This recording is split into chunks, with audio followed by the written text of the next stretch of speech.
Hello বন্ধুরা, আজকে আবারও আমি তোমাদের কাছে নতুন একটি রেসিপি নিয়ে চলে এসেছি।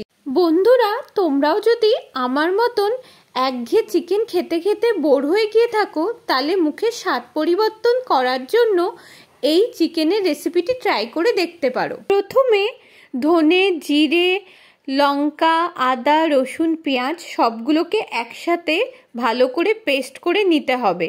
তারপরে সেই পেস্ট আর সামান্য একটু নুন দিয়ে চিকেনগুলোকে ভালো করে ম্যারিনেট করে কিছুক্ষণ রেখে দেব। তারপরে একটু কর্নফ্লাওয়ার দিয়ে আবার ভালো করে মেখে নেব। নিয়ে এবার কড়াইতে তেল গরম করে তার মধ্যে একে একে চিকেনের পিসগুলো দিয়ে একটু ভালো করে ভেজে নেব। এবারে কড়াইতে তেল গরম করে তার মধ্যে আমরা ডুমো ডুমো করে কেটে রাখা গাজর ও পেঁয়াজ দিয়ে দেব। আমার কাছে ক্যাপসিকাম ছিল না, তাই আমি দিতে পারিনি।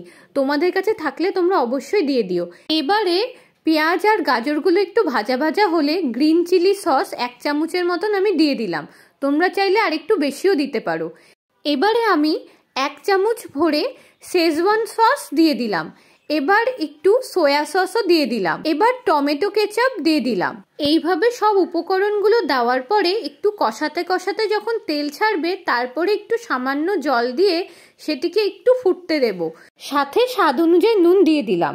এবারে আগের থেকে ভেজে রাখা চিকেনগুলোকে একে একে দিয়ে দেব। এবার ভাজা চিকেনগুলোকে মশলার সাথে ভালো করে মাখিয়ে নেব।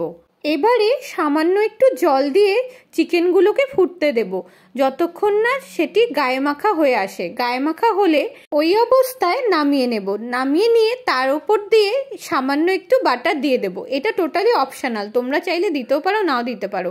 দেখলে তো বন্ধুরা, কত সুন্দর তৈরি হয়ে গেল আমাদের এই চিকেনের রেসিপি। তোমরা অবশ্যই এটি বাড়িতে ট্রাই করো। তোমরা এটিকে ভাত, রুটি দুটো দিয়েই খেতে পারো। আরও ভালো ভালো সুন্দর সুন্দর রেসিপি পেতে আমার চ্যানেলকে অবশ্যই করে লাইক, কমেন্ট এবং সাবস্ক্রাইব করতে ভুলো না।